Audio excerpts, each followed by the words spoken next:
सहना भवतु सहनो भुनक्तु सह वीर्यङ्करवावहै तेजस्विनावधीतमस्तु मा विद्विषावहै। ॐ शान्ति शान्ति शान्तिः।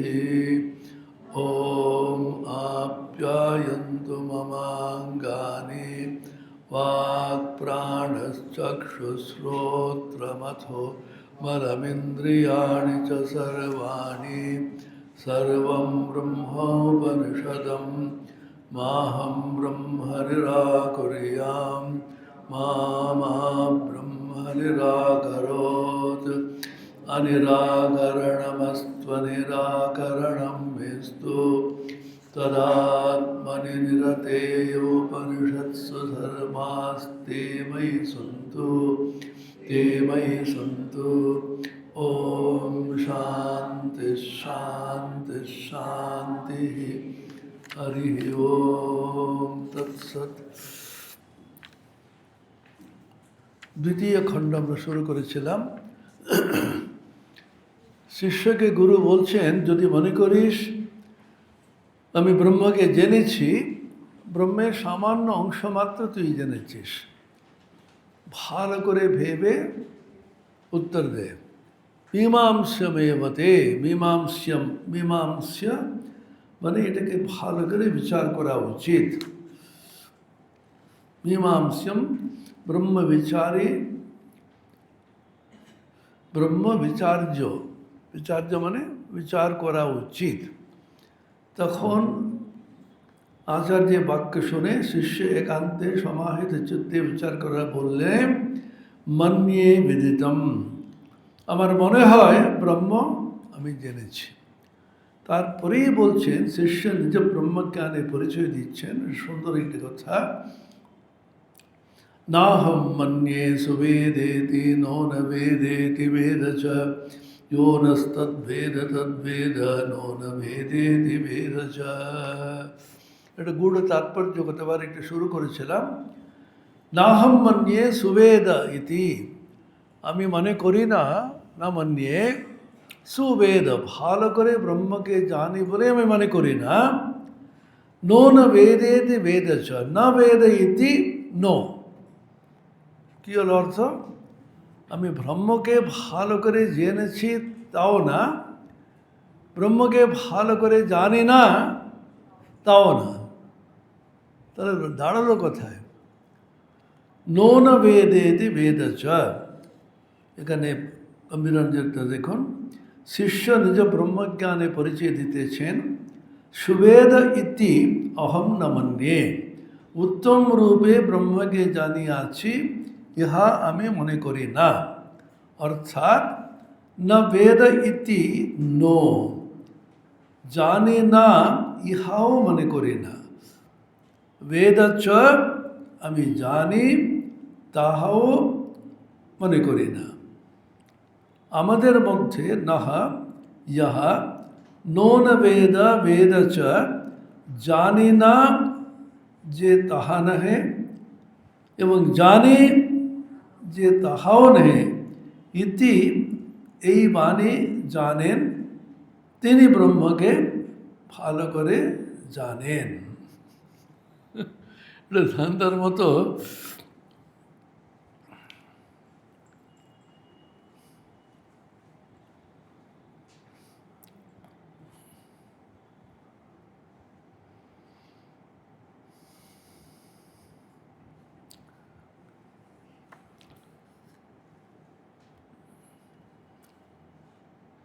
এখানে রানিং ট্রান্সলেশন আছে, যে দেখুন নিচে, শিষ্য আমি এইরূপ মনে করি না যে আমি ব্রহ্মকে উত্তম রূপে জানিয়াছি।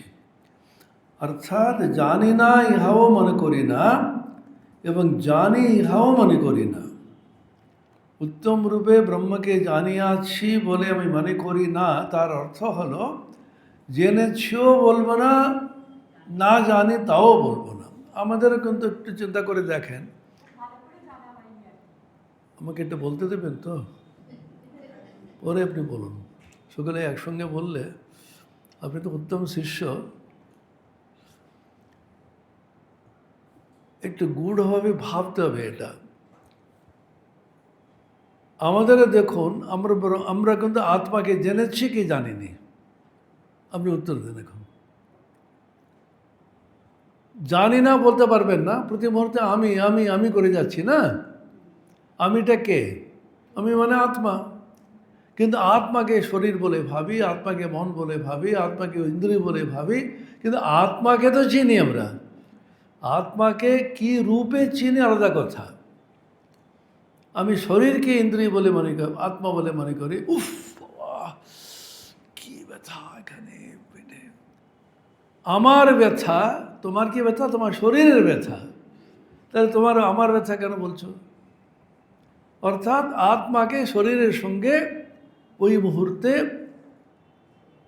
ওটাকে বলে অধ্যস্ত করে, অভিনিবিষ্ট করে আমরা ভাবছি আমার শরীরটাই আত্মা। একদম ভালো লাগছে না, জানেন তো। ওই লোকটা সকলের সামনে এমনভাবে আমাকে অপমান করলো, আমি নিতে পারছি না। আমার মনটা অত্যন্ত খারাপ। আমি কি খারাপ? আমার মনটা খারাপ, তাতে আমি কি খারাপ বলবো কেন? আমি প্রতি মুহূর্তে আমরা আত্মাকে শরীরের সঙ্গে, ইন্দ্রিয়ের সঙ্গে। কি হলো? আপনি এত কি বলছেন শুনতেই পারছেন না। আমার গলাটা দেখুন কীরকম আমি গর্জন করে বলতে পারি এ বয়সে। প্রাণের সঙ্গে, প্রাণ শক্তি যাদের আছে, কেউ একদিনের মধ্যে দেখবো শুরু হয়ে গেছে অলরেডি। বন্ধুগণ, পরিবর্তন চাই, চারিদিকে চিৎকার করতে থাকবে। ওদের প্রাণ শক্তি সাংঘাতিক। বয়স বাড়লে কি হবে? আমি দেখলাম ভগবান কিন্তু ওদের বেশ শক্তি দিয়ে রেখেছেন। এমনি ভালো লোকেরা মিয়ে পড়ছে। প্রাণের গর্ব করি আমরা, শরীরের গঠন। কি হলো? আপনি চুল পেকে গেলে কেন? আমার চুলটা দেখুন এখনও পায়। আমার বয়স কত হবে বলুন তো? একটু কম করে বললে খুশি হয়ে যাবে। আমার চুলটা পাকে নেই, আপনারটা পেকেছে, তাতে মানুষের একটা গর্ব। কত বিচিত্র রকমের কিন্তু অহংকারটা খেলে শরীরের সঙ্গে, ইন্দ্রিয়ের সঙ্গে। আমার তো চশমা লাগে না তো। আপনার চশমা লেগেছে এখনো? আমার চোখে পাক্কা দেখতে পাই। আমি মানে ইন্দ্রিয়, আমি মানে চোখ। চোখের সঙ্গে নিজেকে আমিত্বটা আরোপ করে যাচ্ছি। শরীরের সঙ্গে, মনের সঙ্গে, ইন্দ্রিয়ের সঙ্গে, বুদ্ধির সঙ্গে। আমি একটা বই লিখেছি, দেখেছেন? দেখা হয়নি। ওহো, আপনি কি উপনিষদ পড়বেন? আমার বইটা পড়ুন, আর কোনো বই পড়তে হবে না উপনিষদের। মানে যে গম্ভীরানন্দ বলতে, হ্যাঁ ওসব আছে, পুরনো হয়ে গেছে। আমি একটা বই লিখেছি। মানে আপনার বইটা পড়ে দেখলাম খুব একটা, হ্যাঁ ভালো লাগেনি, কিচ্ছু জানেন না আপনি। আপনি বলে দেখতে পাবেন যে কোনো লেখক ও লেখার সম্বন্ধে খানিকটা একটু সমালোচনা করে, একটু পরীক্ষা করে দেখতে পারেন। খুব সাবধানে, মারটার খাবেন না। আমি পরীক্ষা করেছি। একেবারে বড় বড় লেখক, বড় বড় গাইয়ে যারা গান করে, মানে আপনি গান করছেন ভালোই লাগলো, উনি যে ওই মহারাজা করেন না, আর কি রাগ, মানে কিচ্ছু জানেন না। কারণ কীভাবে আমিটা খেলছে, এটা কিন্তু জানা প্রয়োজন আমাদের। আত্মাকে জানতে গেলে প্রথমে আমিকে চিনতে হবে। আমি কিভাবে খেলে শরীরের সঙ্গে নিজেকে জড়িয়ে দিচ্ছে, ইন্দ্রিয়ের সঙ্গে, মনের সঙ্গে, বুদ্ধির সঙ্গে, প্রাণের সঙ্গে। অর্থাৎ অন্নময়, প্রাণময়, মনোময়, বিজ্ঞানময়, প্রত্যেকটির সঙ্গে আমি আমি আমি আমি চলে যাচ্ছি। তাহলে আমার আত্মাকে চিনি না তো বলতে পারি আমি চিনি। কী রূপে চিনি? বুদ্ধির রূপে মনে করছি, ইন্দ্রিয় রূপে মনে করছি, মনের রূপে মনে করছি, শরীর রূপে মনে করি। কিন্তু আত্মার রূপটা, আসল রূপটা জানেন? তা ততটা জানি না। অর্থাৎ আত্মাকে আমি জানি অথচ জানি না। জানা অজানা দুটোরই কিন্তু মিশ্রণ হয়ে আছে। এটা কি হতে পারে? জানা মানে কি? প্রকাশ, জ্ঞান। অজানা মানে অজ্ঞান, অন্ধকার। অন্ধকার এবং প্রকাশ একসঙ্গে থাকতে পারবে? যেখানে সূর্য উদিত হলো তখন রাত্রে অন্ধকার কি থাকছে? কিন্তু আমাদের মনের মধ্যে, আমাদের অন্তঃকরণের মধ্যে, দৈনন্দিন ব্যবহারের মধ্যে জানা অজানা, জ্ঞান অজ্ঞান, অন্ধকার আর প্রকাশ দুটি কিন্তু একসঙ্গে বাস করতে অনুভব করছি আমরা। এটা কিন্তু হওয়া উচিত না, কিন্তু কখনো হওয়া উচিত না যদি যুক্তিসঙ্গতভাবে, লজিক্যালি ইট ইজ ইম্পসিবল, অথচ আমরা তো অনুভব করে যাচ্ছি। এ কী বিচিত্র! এর নামটা হচ্ছে অধ্যাস। এটা শঙ্করাচার্যের ব্রহ্মসূত্র ভাষ্যের শুরুতে উপোদ্ঘাত ভাষ্য বলে, এটা হচ্ছে ইন্ট্রোডাকশন, ভূমিকাতে এই কথাটা তিনি বলছেন। युष्मदस्पद प्रत्ययोः विषय विषयिणोः तमप्रकाशवत् विरुद्ध स्वभावयोः। একটা হচ্ছে বিষয় আর একটা বিষয়ী। আচ্ছা, জগতে আর কি আছে? তুমি আর আমি, এসো। আমি আছি, তুমি বলতে এই যত জগৎ আছে, আপনারা আছেন, কি জন্তু জানোয়ার কীট পতঙ্গ বাড়ি ঘর সমস্ত তো তুমির মধ্যে পড়ে, মানে অবজেক্ট। আমি হচ্ছে সাবজেক্ট, এই ছাড়া জগতে আর কিছু নেই। আমি যে আছে, আমি জানি, আমি জানতে পারি, আমি জ্ঞাতা। তুমি যেটা আছে সেটা জ্ঞেয় পদার্থ, সেই জড় পদার্থ। আমি টেবিলকে জানি, টেবিল আমাকে জানে? টেবিল তো বলছে না। এই বইটা কিন্তু প্রত্যেকবার আমি কিন্তু পড়ি, আমরা বই বলছে না, আরে আচ্ছা দেরি করলে কেন, তুই এসছিস, আচ্ছা ঠিক আছে। বই বলছে কি? আমি বলছি বইকে, এই খুলবো ওটা, এই জগৎ আছে বলে জগৎ আমাকে বলছে? সূক্ষ্ম বিচার করুন। জগৎ তো আমাকে এসে বলছে না, হে হে আমি আছি, বলছে কি? আমি বলছি হে জগৎ তুই আছিস। তা মানে কনসিয়াসনেস, চৈতন্য প্রয়োজন আছে জগতের অস্তিত্ব প্রমাণের জন্য। জগৎ আছে, সে প্রমাণটা হচ্ছে চৈতন্য বস্তু সেকে দেখছে। দেখছে বলতে ইন্দ্রিয় উপলব্ধি, চক্ষুর দ্বারা দেখছে, নাসিকার দ্বারা ঘ্রাণ নিচ্ছে, কর্ণের দ্বারা শুনছে, জিহ্বার দ্বারা আস্বাদন করছে, ত্বকের দ্বারা স্পর্শ করছে। তোমার ইন্দ্রিয়ের মাধ্যমে জগতের অস্তিত্ব উপলব্ধি করছে। কে করছে? যে নিজেকে জ্ঞাতা বলে মনে করে। এই জগতের অস্তিত্ব আমি জানতে পেরেছি। যারা জড়বিজ্ঞানী যারা আছেন, ফিজিক্যাল সায়েন্স নিয়ে যারা আছেন, জড়বিজ্ঞানী বলছেন জগতের যত জড় পদার্থ সেগুলো সম্বন্ধে আলোচনা করে, সূক্ষ্ম বিচার করে, সবগুলো ছোট্ট ছোট্ট ছোট্ট একটি কণা মাত্র, ইলেকট্রন প্রোটন ইত্যাদি বস্তু কণা বলি আমরা, পার্টিকেল। সেখানে গিয়ে আবার বলছে সে পার্টিকেলটার ম্যাটার যেটা বলছিস সেটা আসলে শক্তি কণা, এনার্জি ইত্যাদি ইত্যাদি বলছেন। অর্থাৎ চৈতন্য বস্তুর প্রয়োজন আছে জড় বস্তুর অস্তিত্ব প্রমাণের জন্য। জ্ঞাতার প্রয়োজন আছে জ্ঞেয় পদার্থের অস্তিত্বের প্রমাণের জন্য। তাহলে জ্ঞাতা এবং জ্ঞেয়, তার কি প্রক্রিয়া যার মধ্যে আমি জানতে পারছি তার হচ্ছে জ্ঞান। জ্ঞাতা, জ্ঞেয় এবং জ্ঞান, এটা ত্রিপুটি বলা হয়। এখন বলছেন ব্রহ্মকে আমি জানি না, সে বলতে পারছি না। ব্রহ্ম মানে আত্মা ধরুন, কারণ প্রতি মুহূর্তে আমি করে যাচ্ছে, আমি বলে যাচ্ছি। আমি সম্বন্ধে খানিকটা আমার একেবারে উপলব্ধি নেই তা না। আমি সম্বন্ধে আমাদের জ্ঞান আছে, হ্যাঁ আছে। আমার খিদে লেগে গেছে, আমি কিন্তু প্রচণ্ড শরীর খারাপ, আমি একদম ভালো না। কত রকমের প্রতিদিন কী শব্দ সবচেয়ে বেশি ব্যবহার করি বলুন তো? আমেরিকান সাইকোলজিক্যাল অ্যাসোসিয়েশন, মনস্তত্ত্ববিদ যারা আছেন মার্কিন যুক্তরাষ্ট্রের, তাদের সংগঠন এটা সমীক্ষা চালিয়েছিল। সারা আমেরিকাতে ওরা সমীক্ষা চালালো, রিভিউ সবচেয়ে বেশি ইংরেজিতে ব্যবহৃত শব্দটা কি? What is the most used word in English language? কি বলুন? আই।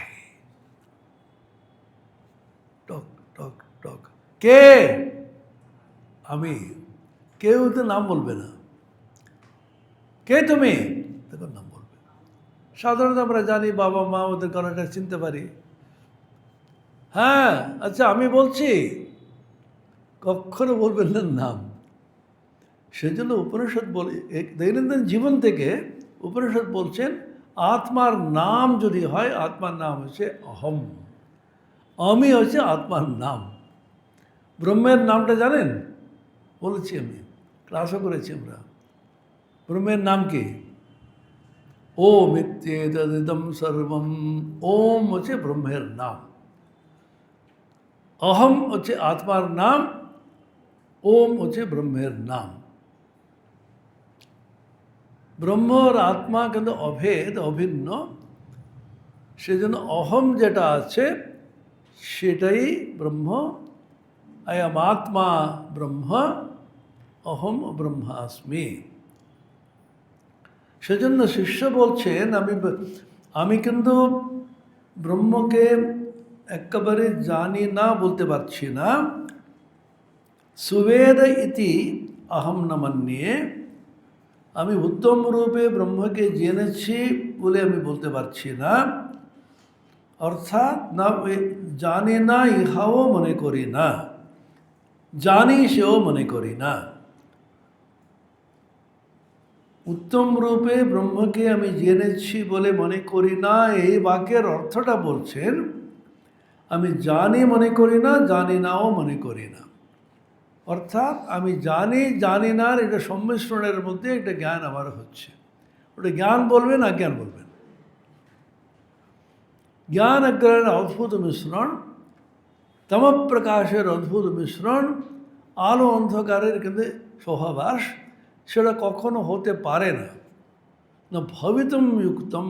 শঙ্করাচার্য ভাষ্যতে বলছেন তমপ্রকাশ বিরুদ্ধ স্বভাবয়ো। তম প্রকাশের বিরুদ্ধ স্বভাবের মতন চৈতন্য বস্তু আর জড় বস্তু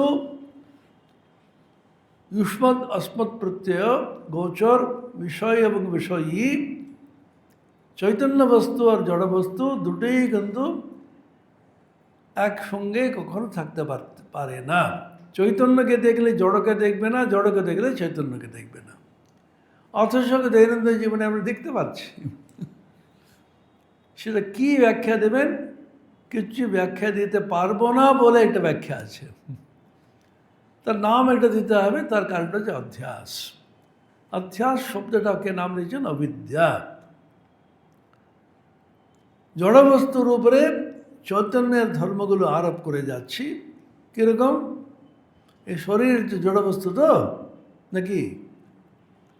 যে মুহূর্তে যখন মানুষ হরি ওম রাম কৃষ্ণ হয়ে গেল, কিচ্ছু নেই, শরীর আছে, কথা বলছে না, খাচ্ছে না, ঘুরছে না, শ্বাস বইছে না, জড়বস্তু। এই তো চৈতন্যের ধর্মগুলো অধ্যস্ত করে ভাবছি আমি অনেকদিন বাঁচবো, আমি বেশ আছি। কখনো কেউ নিজের মৃত্যুকে কিন্তু ভাবতে পারে না।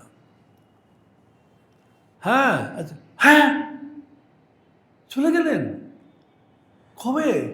ওরে বাবা, কত ভালো লোক ছিল, আজকে কি টিফিন কি আছে রে? আরে এই মুহূর্তে তুমি বললো আমার এই মুহূর্তে হতে পারে, কখনো আমার বোধ হচ্ছে কি এই মুহূর্তে আমারও কিন্তু হরিওম রামকৃষ্ণ হতে পারে। আমি তো আপনার সঙ্গে হাসছি, কথা বলছি। না হম মন্যে সুবেদে, হাসছেন তো? এটা কিন্তু হতে পারে না, কেউ বলতে পারে। অথচ আমরা হাসছি কেন? না না না, এটা এমনি মজা করে বলছে, হয় না। সেখানে কী করি? সূক্ষ্ম বিচার করুন। এটাই তো বেদান্তের মজাটা। বিচারে কি বলছেন? শরীর জড়বস্তু, সে কিন্তু চিরস্থায়ী হতে পারে না বলে জানি আমরা, অথচ এটা চিরকাল থাকবে বলে ভেবেছি। তাহলে হাসছেন কেন? এই মুহূর্তে হতে পারে, আচ্ছা হয় না, এরকম এমনি মজা করে বলছে। চৈতন্যের ধর্মটা কিন্তু জড়ের উপরে আরোপ করেছি আমরা। চৈতন্য বস্তু চিরস্থায়ী, চিত্ত বস্তু সেটা শরীর উপরে আরোপ করে আমরা ভাবছি আমরা চিরকাল থাকব। নিজের মৃত্যু, নিজের নাশ কেউ কল্পনা করতে পারে না। সেটা কিন্তু মহাভারতে একসব প্রশ্ন বলে প্রসঙ্গে জানেন। পঞ্চপাণ্ডব যাচ্ছিলেন একটা পুকুরে, কিন্তু জল খাবে, এত তেষ্টা পেয়ে গেছে আর পারছে না। পুকুরে নামলো, তখন একশো একটা ছিল, মানে একটা দৈত্যের মতন, ওটা এই খবরদার দাঁড়াও, কেউ জল খাবে না, আমার প্রশ্নগুলো উত্তর দেয়। তারপরে প্রথমে গেল নকুল সহদেব, আর এত মানে খেয়ে নিল, আবার মৃতবধ পড়ে গেল, মরেনি, মৃতবধ পড়ে গেল।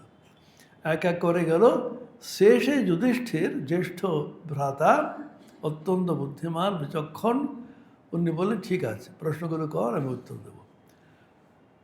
গল্পচ্ছলে একটা জ্ঞানের ভাণ্ডার খুলে দিয়েছে। ওই বইটা আমরা বাংলাতে বার করেছি, ইউনিভার্সিটি থেকে, ওটা অবশ্যই কিন্তু পড়বেন। 100 প্রশ্ন বলে বাচ্চাদের অন্তত পড়াবেন। আপনার আমাদের তো হয়ে গেছে এবারে 100 প্রশ্ন।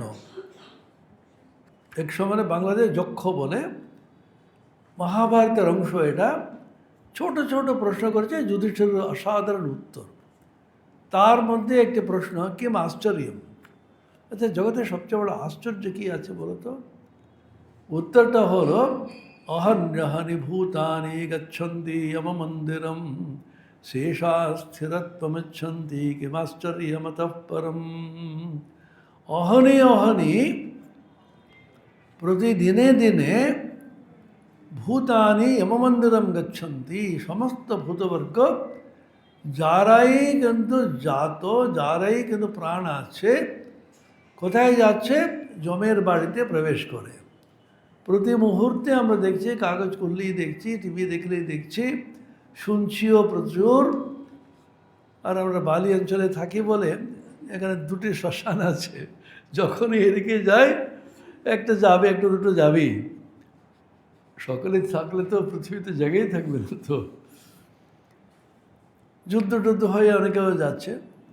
প্রতি মুহূর্তে কিন্তু বিভিন্ন ভূতবর্গ যমের বাড়িতে প্রবেশ করে, কিন্তু যারা আছে, বেঁচে আছে, তারা মনে করে আমরা চিরকাল থাকবো, স্থায়ী হয়ে থাকবো বলে মনে করে। এর চেয়ে আশ্চর্য আর কি হতে পারে? অদ্ভুত অদ্ভুত উত্তর আছে।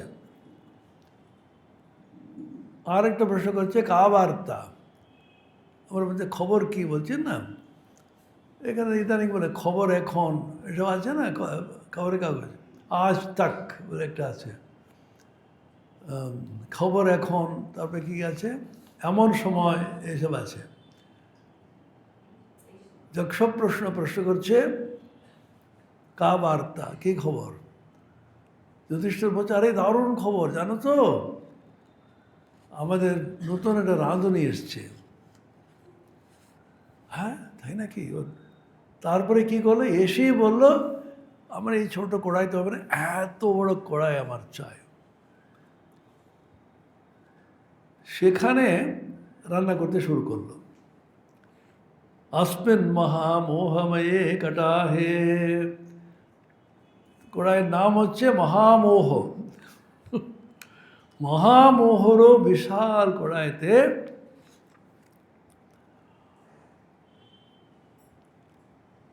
সূর্যাগ্নিনা রাত্রি দিবেন্ধনেনা, সূর্য এবং অগ্নি, রাত্রি এবং দিবা, এটা হচ্ছে ইন্ধন। ইন্ধন মানে ফিউয়েল। এখান তো গ্যাস পাওয়া যাচ্ছে না, সেখানে হাহাকার পড়ে যাচ্ছে। এখানে সূর্য এবং অগ্নি আবার কাঠ শুরু করে দিই। আমরা আমাদের চিরকাল কাঠে অগ্নি দিয়ে করতাম, আমরা একটু ভালোই ছিলাম। হঠাৎ করে গ্যাসে করতে হবে। এখন প্রকৃতি একটা আচ্ছা করে তোমাকে দিয়ে আবার যাও পূর্ণ আমলে। আমাদের অনেক রকম ছিল, আমরা অনেক ছোটোবেলায় দেখেছি, অনেক বড় একটু বয়স্ক প্রাপ্তবয়স্ক সময়ও দেখেছি। গোবর নিয়ে আমাদের কিন্তু রান্না হতো। ঘুঁটে যেটা আছে না, ঘুঁটে গেলে দিয়ে আমরা এই ছোটো ছোটো ইয়ে করে। আর একটা ছিল তুষ নিয়ে, আপনি দেখেছেন না, তুষের একটা উনুন থাকতো, তুষ দিয়ে আপনি যদি উনুন জ্বালিয়ে দেন, ওই গরমটা অনেক দিন অনেকক্ষণ থাকে, ওটা ছাট করে নিভে যায় না। ওখানে কিন্তু আপনি গরম জল করতে পারেন, চা করতে পারেন ইত্যাদি, ছোটোখাটো জিনিসের জন্য খুব বেশ চলে যায়।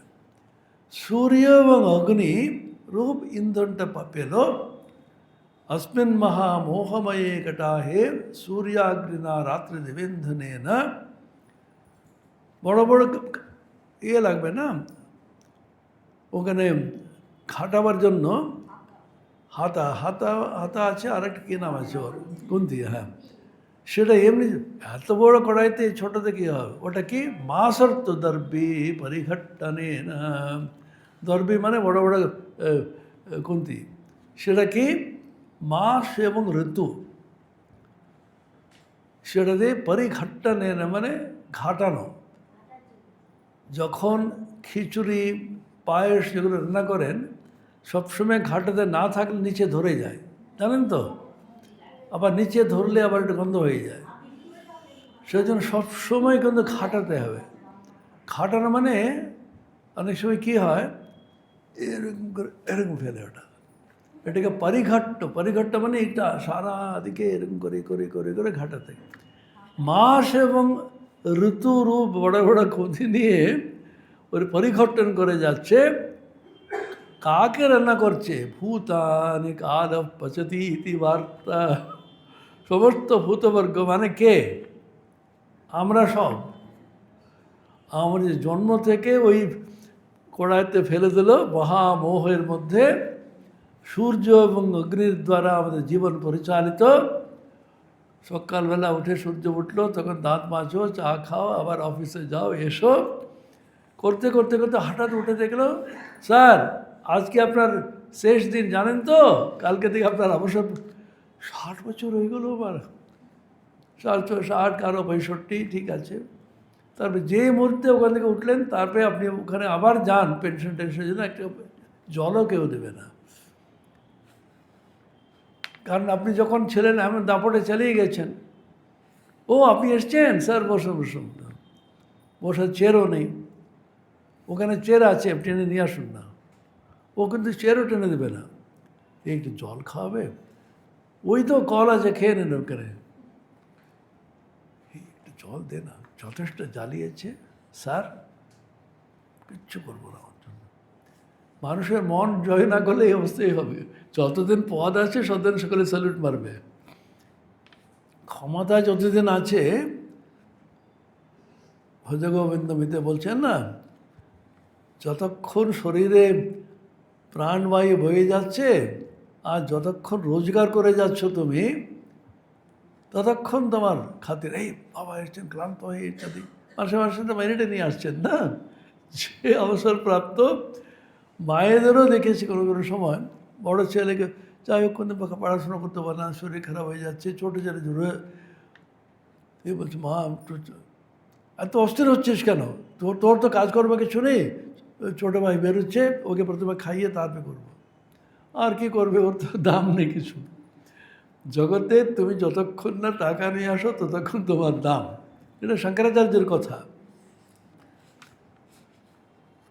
ক্ষীণে বৃত্তে কসংসা, তুমি যদি বৃত্তটা যখন চলে গেল, তারপরে কে তোমাকে পুষবে।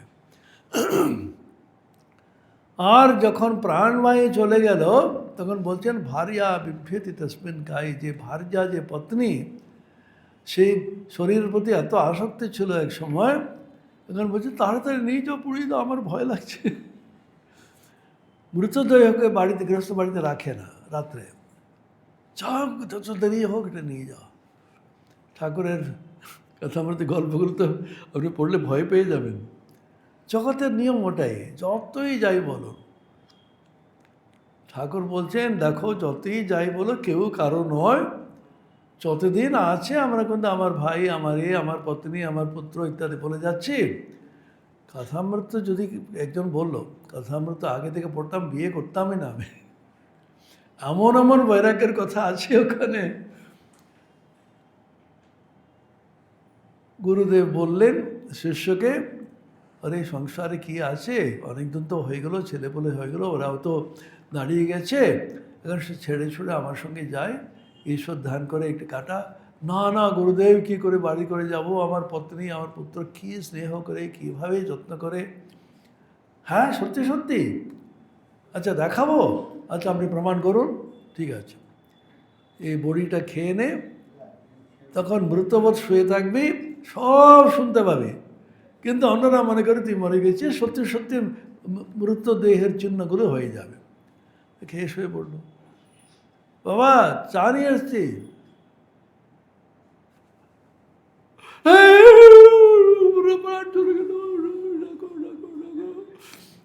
তবে মা এলেন বয়স্কা মা, আমাকে ছেড়ে কোথাও চলে গেলি, বরঞ্চ আমি গেলেই ভালো হতো।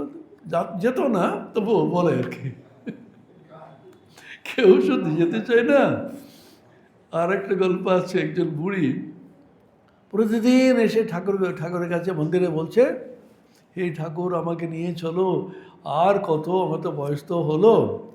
তখন পূজারী ব্রাহ্মণ দেখলো এটা কি রোজ এটা ভাণ্ডামি করছে, এটা শিক্ষা দেবো। তখন একজন প্রতিমার পিছনে দাঁড়িয়ে আছে, মূর্তির পিছনে, কেউ দেখতে পাচ্ছে না। ঠাকুর কতবার বলবো আমাকে নিয়ে যায় না ইত্যাদি। হে বৎসা, আজকে রাত্রে 12টার সময় এসে তোমাকে নিয়ে যাব। না বাবা আজকে না, পরশু দিন আমার নাতনির অন্নপ্রাশন আছে, আমার আমাকে ভাইপোর। জগৎ একটা বিচিত্র, আমরা মুখে অনেক কিছু বলি বটে, আমিও হেসে যাচ্ছি, আমার কতটুকু ওইরকম আছে কে জানে। জগৎটা বেশ অদ্ভুত, এটা মহামায়া কীভাবে সকলকে একটা মোহিত করে রেখেছে, সমস্ত পৃথিবীকে তো মোহিত করেছে। এখন তো চিল্লানো শুরু হয়ে যাবে, আমি শুনতে পারবি কী এটা ক্ষুদ্র একটি পোস্টে ওখানে বসার জন্য কী শক্তি, কী প্রাণ শক্তি, কী চিল্লানো, কী বাবা, সকাল থেকে বেরিয়ে না খেয়ে না ঘুমিয়ে এক দিনে আমি 40টি কিন্তু ভাষণ দিয়েছি ইত্যাদি। কেন? ওখানে গিয়ে বসে থাকবে আমি অমুক বলে। এই সমস্তগুলো কি ঈশ্বর লাভের জন্য দিত? কবে ঈশ্বর লাভ হয়ে যেত। সেজন্য ঠাকুর বললেন, বিষয়ের প্রতি টান, সতীর পতির প্রতি টান, মায়ের সন্তানের প্রতি টান, 3 টান এক হলে ঈশ্বরকে পাওয়া যায় ইত্যাদি বলেছেন। সব কাঁদতে শুরু করলো, সকলে অস্থির হয়ে যাচ্ছে। তখন গুরুদেব এসেছেন। কী হলো এত কান্না করেন? গুরুদেব আমার সব ছেড়ে চলে গেলেন, আপনি কিছু করুন। কে কার করবে, মৃতদেহ কে করবে? না না আপনি পারবেন, আপনি পারবেন না। এর থেকে তা বলবো না, আমি জানি এটা কৌশল, কিন্তু খুব কঠিন, এটা হবে না। কেন হবে না বলুন? আপনারা কি রাজি হবেন? যা বলবেন আমরা শুনবো। অনেকে আবার ফিরে যায়। ঠিক আছে, এই দেখুন এই বড়ি একটা আছে আমার কাছে, বিশেষ শক্তিশালী, এর মধ্যে একটা জাদুর মতন একটা শক্তি আছে, এটা তন্ত্রে তৈরি করা। আপনারা এত ভালোবাসেন ওকে, যে কোনো কেউ খেয়ে নিলে ইনি উঠে যাবেন। আমি খাবো, আমি খাবো। মা বলছে না না না আমি খাবো না, দাঁড়ান দাঁড়ান, কিন্তু একটা শর্ত আছে, যে খাবে সেই মরে যাবে, ইনি উঠে যাবেন। হ্যাঁ, না না থাক থাক থাক। মাকে বললো, মা তুমি তো এত তোর বয়স হয়ে গেছে, বয়স তো হয়ে গেছে, কিন্তু আরও অন্য ছেলেমেলে আছে, আমার নাতি নাতনি আছে, ওদের তো একটু দেখতে হবে আমাকে, ওনার যাওয়ার তো হয়ে গেছে। স্ত্রীকে বললো, কি বলছে ছেলেগুলোকে কে দেখবে? ছেলেটা বলছে হ্যাঁ আমি কেন মরতে যাবো, আর অনেক দেরি। তখন ওই উঠে পড়লো, গুরুদেব চলো না আপনার সঙ্গে। এ একটা গল্প। আরেকটি গল্প ওই একই রকম, মৃত্যুবাদ পড়ে আছে, সত্যি সত্যি চলে গেল, ওকে বাড়ি থেকে বার করতে হবে, শ্মশানে নিয়ে যাবে, কিন্তু এত মোটা সোটা, ওবেসিটি বলে না এখন, কিন্তু ছোট্ট একটা চৌকাটে কিন্তু বার করতে পারছে না। তখন স্ত্রী একবার কে দেখে মূর্ছিত হয়ে যাচ্ছে। তখন একজন বলল, ঠিক আছে এত বড় আছে, ছোট আছে, ওটা একটু এইদিকে এই ধারে একটা কেটে দিলেও কেটে। তখন না দাঁড়া দাঁড়া, কাটবে না কাটবে না কাটবে। কেন? উনি তো চলেই গেলেন, এটা কেটে দিলে কে ওটাকে ঠিক করবে? কেউ কাটতে দেবে না, তাহলে কি হবে এখন? বলতে খুব খারাপ লাগছে। বলবো? হ্যাঁ বলুন না কি? ওর যাওয়ার হয়ে গেছে, দুটো হাত কেটে দিলে তো উনি বেরিয়ে আসবেন, উনি তো মরেই গেলেন। তখন উঠে বসলো, খেপি আমার হাত কাটবি, চল গুরুদেব তোমার সঙ্গে যাবো। কথাবার্তার গল্প এটা। সেরকম যক্ষপ্রশ্নে বলছে প্রতি মুহূর্তে মানুষ যাচ্ছে, আর মোহরূপ যে কাটাহের মধ্যে এ রাঁধুনির নাম হচ্ছে মহাকাল। ওই কাল এসে প্রতি মুহূর্তে আমাদের কিন্তু ভালো করে ভেজে পরিঘট্টা নিয়ে না ঘাটে সমস্ত আমাদের খেয়ে যাচ্ছে। প্রতি মুহূর্তে ক্ষয় হয়ে যাচ্ছে না আমাদের শরীর, মন, বুদ্ধি সব ক্ষয় হতে হতে হতে একদম শেষে আবার নতুন জন্ম, আবার ওখানে আবার স্কুলে যাওয়া, আবার এলকেজি ইউকেজি। সেই ভয়ে আর আসতে চাইছে না আমি, আবার স্কুলে যেতে হবে, আবার অককে শুরু করতে হবে, করে আবার চাকরি, আবার এ করে আবার সংসার, আবার মৃত্যু, আবার আসতে হবে।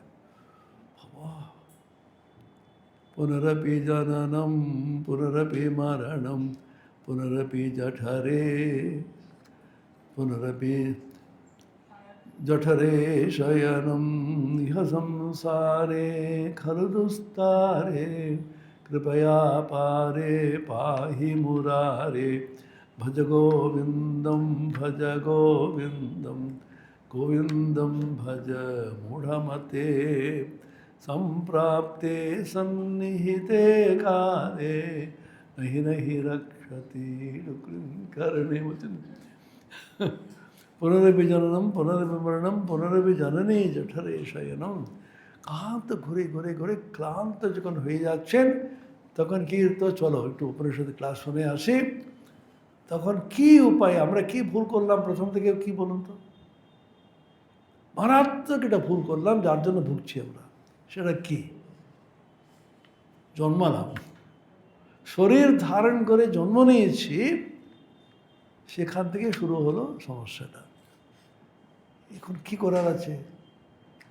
যখন জন্মেছি নিজে নিজে মারতে পারবো না, সেও অনেকে করে, সে নাকি ভূত প্রেত হয়ে আবার ঘুরবে। ওটা আরও ভয়ঙ্কর। ভূত প্রেত হয়ে ঘুরতে নিজেকে মারতে পারছে না, আর শরীর যাচ্ছে না, কি করা যাবে? তখন দৃঢ় সংকল্প করো, এবারে এমন জীবন যাপন করব, এমন জ্ঞান অর্জন করবো যাতে আওয়াজ যেন আসতে না হয়। তার জন্য কী করতে হবে? শারদা পীঠে এসে উপনিষদে ক্লাস করতে হবে। উপনিষদ বলছেন দেখো তুমি আত্মজ্ঞানটা লাভ করো, আর এর মধ্যে আর ঝামেলার মধ্যে আর যাবে না। আত্মজ্ঞান লাভ করা সবচেয়ে সহজ, বলছেন এটা তোমারই স্বরূপ। শিষ্য বলছেন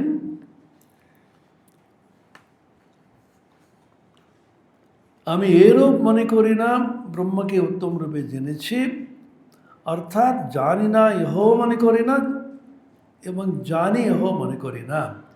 জানি বলে মনে করছি না, জানি না বলে মনে করছি না, এটাই আমার উত্তম রূপে ব্রহ্মকে জানা। Knowledge is to know that you know and not know also, both together. আমি জানি অথচ জানি না, দুটোই একসঙ্গে আছে, এইটাই হচ্ছে আসল জ্ঞান। তারপরে বলছেন জানি না যে তাহাও নহে এবং জানি যে তাহাও নহে। আমাদের মধ্যে যিনি অবচণ্ডীর মর্ম জানেন, তিনি ব্রহ্মকে জানেন। এটা অদ্ভুত, এটা ধান্দার মতো। তার একটু তাৎপর্যটা বিশ্লেষণ করি। এটা একেবারে গভীর একটা অর্থ আছে। আমাদের মধ্যে যিনি এই বচনটা জানে, বচনটা কি? জানি না তাও না, জানি তাও না।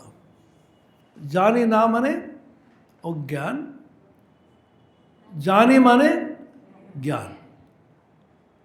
অজ্ঞান মানে অন্ধকার, জ্ঞান মানে প্রকাশ। আমি জানি না এবং জানি দুটিই কিন্তু জানি। যে বচন আছে জানি না তাও না, জানি তাও না, তার আগে বলছেন আমি উত্তম রূপে ব্রহ্মকে জানিয়াছি তা মনে করি না, মানে জানি নাও মনে করি না, জানি বলেও মনে করি না। অর্থাৎ অন্ধকার এবং প্রকাশ, জ্ঞান এবং অজ্ঞান দুটোই আমার মধ্যে একসঙ্গে রয়েছে। আমার দৈনন্দিন জীবনটা দেখুন, একেবারে আমরা জানি না তা না, আমি বলে যাচ্ছি, খানিকটা আমাদের বোধ আছে। আত্মতত্ত্ব সম্বন্ধে বললে আমরা খানিকটা তো বুঝতে পারছি। অনন্ত মানে ইনফিনিটি। আমরা সব হচ্ছে শান্ত, শরীর সীমিত, মন সীমিত, আমাদের বুদ্ধি সীমিত, অন্তযুক্ত, অথচ অনন্ত অন্তহীন একটা বস্তু, আদি অন্তহীন বস্তু সম্বন্ধে বললে খানিকটা আমাদের বোধ হয় না তা না। বোধ হচ্ছে কি করে? তা মানে অনন্তের একটা আভাস আমাদের মনের মধ্যে আছে, অনন্তকে আমরা বুঝতে পারি বলে এটা বোধটা হচ্ছে। অথচ অনন্তটা কি সেটা পুরোপুরি জানি না, কিন্তু একেবারে জানি না তাও না। আলো অন্ধকার, তমপ্রকাশ, জ্ঞান অজ্ঞান দুটি সমানভাবে একত্রভাবে একটি আধারে থাকতে পারে, থাকে, সেই মর্মকে সেই জানে, সেই কিন্তু তত্ত্বকে জানে। অর্থাৎ অধ্যাসের মর্ম যে বুঝতে পারছে সেই কিন্তু সত্যি সত্যি জ্ঞান লাভ করেছে। শঙ্করাচার্য ভগবান ভাষ্যকার শঙ্কর ভগবৎপাদ এইটাই কিন্তু উपोद्घात ভাষ্য, সম্বন্ধ ভাষ্য শুরুতে ব্রহ্মসূত্রে বলেছেন অধ্যাস। অধ্যাস মানে বলছেন অবিদ্যা। এই অধ্যাস সম্বন্ধে কারো জ্ঞান হয়েছে সে হচ্ছে আসল ব্রহ্মজ্ঞানী। ব্রহ্মকে যে জানে সে ব্রহ্মজ্ঞানী বলে আমরা মনে করতে পারি। এটা খুব সূক্ষ্ম বিচার করুন। ব্রহ্মজ্ঞানী মানে কে? সে ব্রহ্মকে জানে। উনি বলছেন ব্রহ্মকে জানে সে ব্রহ্মজ্ঞানী নয়। ব্রহ্মকে জানি, ব্রহ্মকে জানি না, দুটি যে জানে। তেমন অধ্যাসের যে মর্মার্থ, যেটা হতে পারে না, অন্ধকার এবং প্রকাশ একসঙ্গে থাকতে পারে না, তবুও থাকছে। দৈনন্দিন জীবনে দেখতে পাচ্ছি আমাদের একেবারে জ্ঞান হয়নি তাও না, একেবারে হয়েছে তাও না। জড়বস্তুর উপরে চৈতন্যের ধর্ম, চৈতন্যের উপরে জড়বস্তুর ধর্ম আরোপিত করে, অধ্যস্ত করে আমাদের লোক ব্যবহার চলছে। একজন জ্ঞানীও কীভাবে ব্যবহার করছে? আমার খিদে লাগছে, আমার কষ্ট হচ্ছে, সমস্তগুলোকে যে অজ্ঞানের মতনই কথা বলে যাচ্ছে, ব্যবহার করে যাচ্ছে। আমাদের লোক ব্যবহার বৈদিক এবং লৌকিক বলছেন শঙ্করাচার্য। বৈদান্তিক ব্যবহারও কিন্তু যতক্ষণ না শক্তির এলাকাতে আছো, যতক্ষণ না দ্বৈত ভূমিতে আছো, ততক্ষণ এরকম আচরণ করতে বাধ্য। উদাহরণ তোতাপুরী। তোতাপুরী পবিত্র ধুনি জ্বালিয়ে সেখানে কিন্তু ধ্যান করতেন। একজন তামাক খাবে বলে ওখানে সে ধুনি থেকে এই টিকেটে ধরলো, উনি এত রেগে গেলেন, পবিত্র অগ্নিতে হাত দিয়েছিস, চিমটি নিয়ে মারতে গেলেন। ঠাকুর হো করে হাসলেন। ঠাকুরের বয়স কতটুকু তখন? তার শিষ্য অদ্বৈত গুরু তখন বলছেন হাসছিস কেন? শালা তোর ব্রহ্মজ্ঞানের দৌড়টা দেখে নিলাম। গুরুকে শালা বয়েছে বোধহয় পৃথিবীর ইতিহাসে কেউ। তখন বললেন কেন তুমি ব্রহ্মজ্ঞানী এত রাখছো কেন? তারপরে যে মহত্বটা দেখুন, সঙ্গে সঙ্গে বলছেন ঠিক, ক্রোধ চণ্ডাল, এই ক্রোধকে ত্যাগ করলাম। তারপরে কোনো দিন ক্রুদ্ধ হতে দেখা হয়নি। আমরা জামাটা খুলে রাখছি সেরকম ক্রোধকে উনিকে খুলে দিল। এইটা হচ্ছে সংযত মন থাকলে এগুলো করে বোঝা যায়। কিন্তু এবার ব্যবহার করলেন কেন ওরকম? উনি তো ব্রহ্মজ্ঞানী, উনি তো ব্রহ্মদর্শন করেছেন, ঈশ্বর লাভ করেছেন, তিনি অজ্ঞানীর মতন ব্যবহার করছেন কেন? তার কারণটা হচ্ছে লৌকিক ব্যবহার, বৈদিক ব্যবহার, বেদান্তিক ব্যবহার দুটোই কিন্তু অধ্যাসকে ধরে নিয়ে কিন্তু চলছে। অধ্যাসকে ধরা মানে তমপ্রকাশবৎ বিরুদ্ধ স্বভাব, জড় চৈতন্য দুটো বস্তু বিপরীত একসঙ্গে কখনো থাকতে পারে না বলে জেনেও এটা একসঙ্গে থাকছে, সে মর্মার্থকে যে বুঝেছে সে কিন্তু আসলে জানে। এটা ঠাকুরের কথামৃতের সঙ্গে মিলিয়ে দেখুন, অদ্ভুতভাবে বুঝতে পারবেন। ঠাকুর বলছেন যখন শক্তির এলাকাতে আছে সবই তোমাকে মানতে হবে। সীতার অপহরণ হয়ে গেল, রামচন্দ্র এসে এমন কেঁদেছিলেন, ঠাকুর বলছেন পঞ্চভূতের ফাঁদে ব্রহ্ম পড়ে কাঁদে। পরব্রহ্ম যিনি অবতার পুরুষ, তিনিও কিন্তু পঞ্চভূতের ফাঁদে পড়ে গিয়ে সাধারণ মানুষের মতন কাঁদছেন। এখন এটা নিয়ে অনেক বিচার আছে, ওটা সত্যি সত্যি কান্না, এটা ভান করছেন যারা সাধারণ ভক্ত যারা আছে, না ওইগুলো কখনো কিন্তু আসল হতে পারে না। উনি নাটকে যেমন বেশধারী আসছেন, বিখ্যাত একজন কোটিপতি, একজন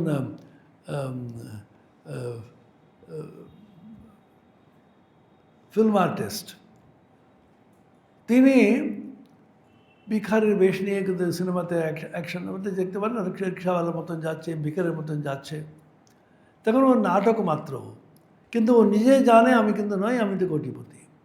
সেরকম কেউ কেউ বলছেন। কারো কারো মতে উনি যখন শরীর ধারণ করে নিলেন, সত্যি সত্যি কিন্তু ওনাকে কষ্ট পেতে হবে, মানুষের মতন আচরণ করতে উনি বাধ্য ইত্যাদি। তারা এটাকে বোঝার চেষ্টা করুন, অনেক ব্যাখ্যা হয়ে গেছে, এটা দু ক্লাস করে করেছি। অধ্যাস বিষয়টাকে ভালো করে, মোট কথাটা হচ্ছে অধ্যাস বিষয়টাকে যে অনুধাবন করে, যে বুঝেছে ভালো করে, সেই কিন্তু জানে। यो नस्तद्वेद तद्वेद नो न वेदेति वेद च। আমি আবার পড়ছি, আমি এরূপ মনে করি না যে আমি ব্রহ্মকে উত্তম রূপে জেনেছি, অর্থাৎ জানি না এও মনে করি না, জানি এও মনে করি না। আমি জানিও মনে করি না, জানি নাও মনে করি না, মানে জানি না এবং জানি দুটোই একত্র আমি বোধ করছি, এটাই কিন্তু সত্যি সত্যি জানা। এটা আরও ব্যাখ্যা করে বলছেন বিশদভাবে, আমাদের মধ্যে শিষ্যগণের মধ্যে জানি না তাও না, জানি তাও না, এই বচনটির মর্ম যে জানেন, অর্থাৎ অধ্যাস বিষয়টাকে ভালো করে বুঝছেন, তিনি ব্রহ্মকে জানেন। यस्य मतम तस्य मतम मतम यस्य न वेदसा अविज्ञातम विजानताम विज्ञातम अभिजानताम। এখানে শ্রুতি নিজেই বলছেন यस्य अमतम तस्य मतम, যে ব্রহ্মকে জানে না সেই জানে, সে জানে সেই জানে না। यस्य मतम यस्य अमतम तस्य मतम, যে ব্রহ্মকে বিদিত বলে নিশ্চিত, সে কিন্তু ব্রহ্মকেও জানে না। যে ব্রহ্মকে জানে না বলে জানে, সেই জানে। विजानताम अविज्ञातम, যে ব্রহ্মকে সম্যক জ্ঞানবান দিকে নিকট ব্রহ্ম অবিদিত, অভিজ্ঞাতম সম্যক জ্ঞানীদের পক্ষে, অর্থাৎ যাহারা দেহেন্দ্রিয়াদি আত্মবুদ্ধি করেন তাদের নিকট বিজ্ঞাতম বিদিত। ব্রহ্ম যাহার নিকট অবিদিত বলিয়া নিশ্চিত, তাহার নিকট তিনি বিদিত। যে জানে না বলে জানে সেই জানে, যে জানে বলে মনে করে সেই জানে না। যারা সম্যক জ্ঞানবান তাহারা ব্রহ্মকে জ্ঞাত বলে মনে করেন না। সত্যি সত্যি জানি, ওরা কিন্তু মনে করে না আমি জানি।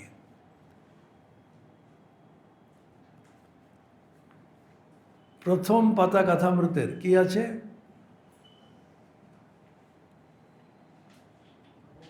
তুমি কোথায় থাকো? বারণগরের বাড়ি। তাদের বলছেন, তা তোমার বিবাহ হয়েছে? আজ্ঞা হ্যাঁ। ওরে রামলাল বিবাহ করে ফেলেছে। অপরাধের ন্যায় মাথা নিচু করে বসে আছেন। তার বলছেন, তোমার ছেলে হয়েছে? আজ্ঞা হ্যাঁ। ওরে রামলাল ছেলে হয়েছে ইত্যাদি। কিছুক্ষণ বাদে বলছেন, তোমার লক্ষণগুলো ভালো, আমি দেখলেই চিনতে পারি। আচ্ছা, তোমার পরিবার কেমন? অবিদ্যাশক্তি না বিদ্যাশক্তি? পরিবার মানে স্ত্রী। স্ত্রী কিন্তু তোমাকে ঈশ্বরের পথে কিন্তু সাহায্য করে, প্রেরণা দেয়, অথবা সবসময় তোমাকে সংসারে টানার চেষ্টা করছে। বাড়িতে গেলে স্ত্রী বলে, কোথায় গেলে তুমি? আবার সারদা বেটে উপনিষদ, মাথা খারাপ হয়ে যাবে। আজকে ভালো দিন ছিল, আজকে শনিবার ছিল, আজকে কী বার? বুধবার। আজকে টিভিতে একটা সিরিয়াল ছিল, একসঙ্গে বসে দেখতে পারতাম। এই উপনিষদ মাথাতে গেছে, কখনো যাবে না আবার। এই অবিদ্যাশক্তি। বিদ্যাশক্তি বলবে অবশ্যই যাবে, আমিও যেতাম, এখন কাজ আছে বলে তোমার ছেলেদের নিয়ে যাও, আস্তে আস্তে সংস্কার হোক। বিদ্যাশক্তি। ঠাকুর বলছেন বিদ্যাশক্তি না অবিদ্যাশক্তি?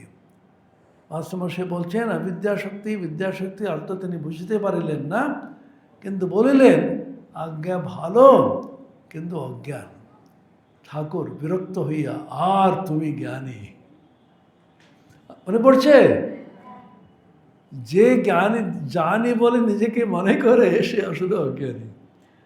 মাস্টারমশাই ভাবলেন, তখন মাস্টারমশাই সুন্দর লিখছেন, তারপরে মাস্টার ততক্ষণে জানিতেন প্রচুর বই পড়লেই জ্ঞান হয়, বই না পড়লে জ্ঞান হয় না।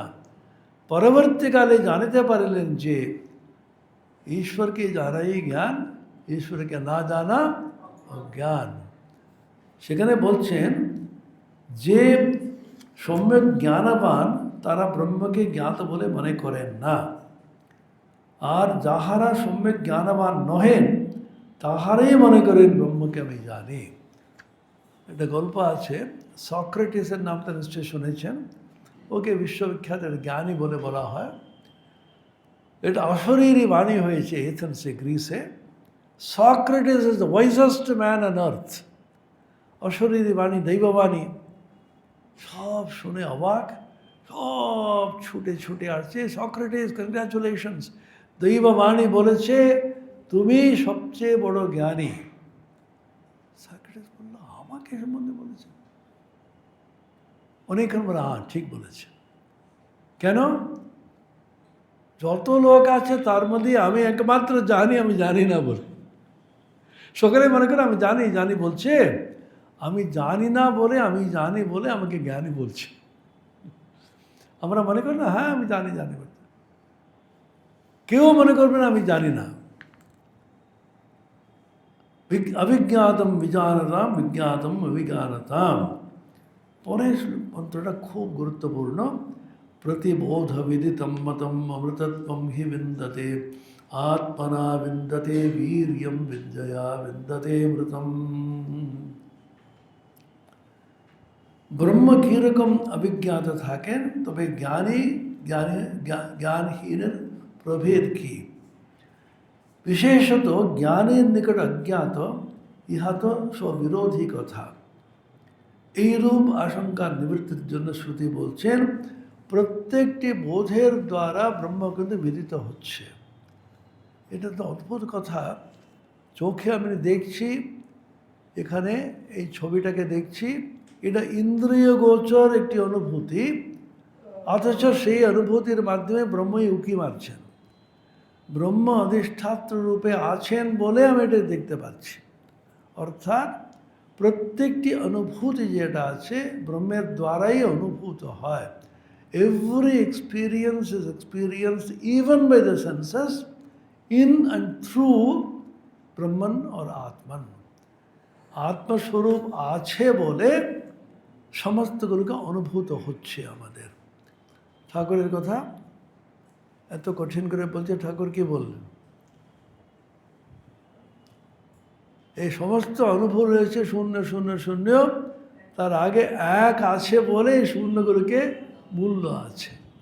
আত্মতত্ত্ব ব্রহ্মবস্তু ঈশ্বর প্রথম আছেন বলে তার মাধ্যমে সবগুলোকে অনুভূতি হচ্ছে বলে তার মূল্যটা আছে। তদাত্মনা নির্মুক্তম অসৎ সম্পদ্যতে, শঙ্করাচার্য কঠোপনিষদ ভাষ্যতে বলছেন, আত্মাকে বাদ দিলে, ঈশ্বরকে বাদ দিলে সব অসৎ হয়ে যায়। জগতে সদবস্তু একমাত্র আত্মবস্তু, আত্মবস্তুর সঙ্গে সামনে আছে বলে, আত্মবস্তু অধিষ্ঠান রূপে আছে বলে আমরা এটিকে সৎ বলে মনে করি। বেদান্তের রজ্জু সর্পের উদাহরণ দেয়, রজ্জুতে সর্পভ্রম হচ্ছে, দড়ি পড়ে আছে, আরে সাপ বলে মনে করো, কাছে গিয়ে দেখলে সাপ না, ওটা দড়ি।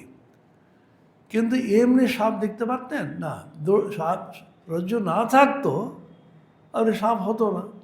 তোমার রজ্জু এটা অধিষ্ঠান আছে, রজ্জু আছে বলে রজ্জুতে সর্পের ভ্রম হতে পারে। অধিষ্ঠান রূপে ব্রহ্মবস্তু আছেন বলে এই জগৎকে আমরা কিন্তু সত্যবস্তু বলে মনে করি। অর্থাৎ জগৎ অবস্তু, জগৎ অনিত্য, জগৎ কিন্তু মিথ্যা, সেটা একটা দিক। অন্যদিকে বলছে অধিষ্ঠান ব্রহ্মরূপে জগৎকে দেখলে ব্রহ্ম জগতে সত্য। কিভাবে সত্য? ব্রহ্মরূপে সত্য। যার জন্য স্বামী তুরীয়ানন্দজি শেষে বললেন মৃত্যুর সময়, ব্রহ্ম সত্যম জগৎ সত্যম, সত্যম সত্যম সত্যে প্রতিষ্ঠিতম। ব্রহ্ম সত্য, জগৎ সত্য, সত্য সত্যেতে প্রতিষ্ঠিত। জগৎ কীভাবে সত্য? ব্রহ্মরূপে জগৎ সত্য। রজ্জু রূপে সর্প সত্য, কারণ রজ্জু না থাকলে সর্পকে দিতে পারতেন না। রজ্জুকে বাদ দিলে সর্প নেই, এককে বাদ দিলে সব শূন্য। আত্মনা বিনির্মুক্তম, আত্মাকে বাদ দিলে অসৎ সম্পত্তিতে সব অসৎ হয়ে যায়। ওম শান্তি শান্তি শান্তি। হরি ওম তৎসৎ। শ্রীরামকৃষ্ণার্পণমস্তু।